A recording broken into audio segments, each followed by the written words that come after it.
Dummy पर आपको pad attach कैसे करना है वो एपेक्स पॉइंट पर गाइडलाइन जरूर लेंगे। मेरे पास जो यहाँ पे लाइनिंग है ये नॉर्मल लाइनिंग है और इस पर मैंने फ्यूजिंग जरूर लगाया है क्योंकि फ्यूजिंग लगा के फिनिशिंग बहुत अच्छी आती है। अब मैं डमी का अपर बस्ट चेक करती हूँ। डमी पर आपको पैड अटैच कैसे करना है वो वाले हैं, के लिए मैंने अपने लाइनिंग वाले पार्ट पर स्टिच और आयरन कर लिया है। आपको बिल्कुल इसी तरह से करना है। एपेक्स पॉइंट पर गाइडलाइन जरूर लेंगे। और अब मैं इस पार्ट को डमी पे सेट नहीं कर सकती क्योंकि नेक कटिंग नहीं है। अगर आप पार्ट को डायरेक्ट डमी पे बनाते हैं तो आपको नेकलाइन कटिंग करना होगा। का साइज आप यहाँ पे मेंशन करेंगे 2.5 और 3.5। एक बॉक्स बना लेंगे, फ्रेंच कर्व की हेल्प से राउंड शेप दे देंगे। अब निशान के ऊपर से ही कटिंग कर लेंगे।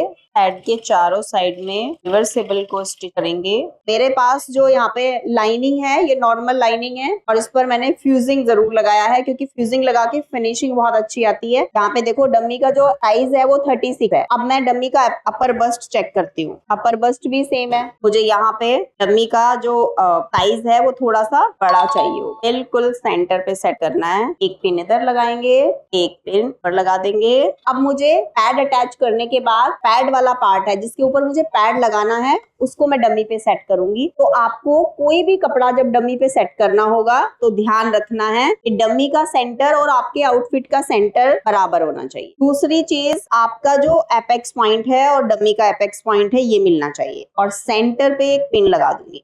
सेंटर पे जब आपकी पिन आ जाती है तो आप आराम से साइड से इसको स्ट्रेच कर सकते हैं। अब दूसरी साइड भी ऐसे ही करेंगे। अब आप सेंटर वाली पिन को निकालेंगे। आपको हर एक जगह से इसको टाइट करना है ऐसे। अब आपको जहां पे भी दिख रहा है ना फिनिशिंग नहीं है, रिंकल है, वहीं पे आयरन से सेट कर लेंगे। अब पैड अटैच करने की बारी आ गई है। अब हम अपने पैड के सेंटर पे गाइडलाइन ले लेंगे। पैड को फोल्ड करेंगे, सेंटर पे गाइडलाइन ले लेंगे। सेम ऐसे ही दूसरा पैड भी लेंगे। कॉर्नर से कॉर्नर फोल्ड करेंगे, फिर से फोल्ड करेंगे और पॉइंट जहां पे भी आया है वहां पे गाइडलाइन ले लेंगे। अब लेफ्ट वाला पैड लेफ्ट में, राइट वाला पैड राइट में लगाएंगे। बॉल पिन लेंगे और जहां पे आपका ये पॉइंट आया है वहां पे पिन को ऐसे बाहर निकालेंगे और आपकी डमी पे जो एपेक्स पॉइंट है जो निशान लगा हुआ है वहां पे करेंगे ऐसे और इसको सीधा करेंगे। यहाँ पे गैप आ रहा है 1/2 इंच का, सेंटर से आधा इंच का गैप है। अब दूसरी साइड में भी मैं ऐसे ही लगा रही हूँ। पैड के पीछे से गाइडलाइन लिया था वहां से पिन बाहर निकालेंगे।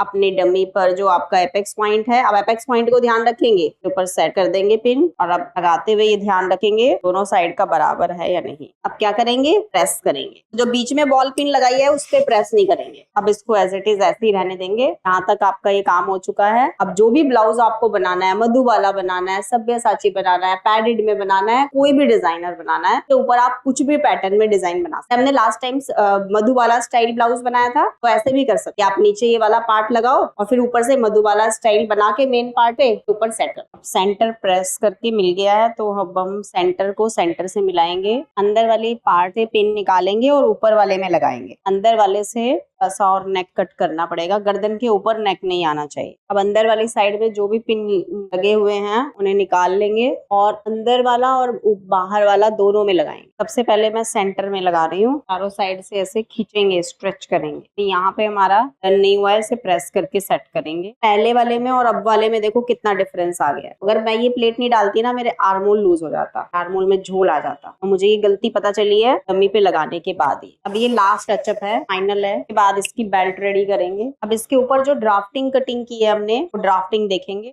बेल्ट वाली ड्राफ्टिंग। अब देखो बेल्ट वाला जो हमारा ये पार्ट है ये हमारे इस पूरे जॉइंट को छुपा देगा। बहुत बार लोगों को सब्यसाची ब्लाउज में एकदम नेक चाहिए होता है और इस बेल्ट के बिल्कुल पॉइंट तक शेप चाहिए होता है, वो भी मैं आपको बताऊंगी। बस आपको डमी ऐसे डमी पे सेट करना है और फिर के ऊपर बेल्ट सेट करना है। आपके बेल्ट में यहाँ पे कोई भी रिंकल नहीं है तो इसका मतलब है आपने बेल्ट का सही से कटिंग किया है। ऐसे बेल्ट रेडी करने से पहले हम बेल्ट को डमी पे चेक भी कर लेते हैं, क्या हमारी बेल्ट हमारे साइज के अकॉर्डिंग रेडी हुई है। ऐसे अगर हमें अपना नेक यहाँ तक ही चाहिए, यहाँ से था ये, तो उसका तरीका भी बिल्कुल वैसे ही है। सेंटर पे रखेंगे, बिल्कुल यहाँ पे भी लगा सकते हैं, ज्यादा अच्छा लगता है। ऊपर करना है तो ऊपर आ जाएगा, नीचे करना है तो नीचे आ जाएगा। ठीक है, ऐसे पूरे पे अच्छे से प्रेस करेंगे। अभी आर्मोल कटिंग नहीं किया है, जब इससे उतारेंगे तो अंदर वाले कपड़े में जो आर्मोल है ये आर्मोल के बराबर से कटिंग करेंगे। तो अभी यहाँ तक हमारा कंप्लीट हो गया। अभी हमें अंदर वाला पार्ट निकाल के कल उसके पैड पे स्टिच लगाएंगे और फिर पैड पे स्टिच लगा के फिर इसके बाद ये वाला करें। आपका सपना भी फैशन डिजाइनर बनने का है। ईशा राजपूत कोचिंग आप सबके लिए लेकर आया है एक बुटीक मास्टरी कोर्स। अगर आप भी इस कोर्स में ज्वाइन करना चाहते हैं तो स्क्रीन पे नंबर दिए गए हैं, इन नंबर्स पे कॉल करके आप इस कोर्स की सारी डिटेल ले सकते हैं।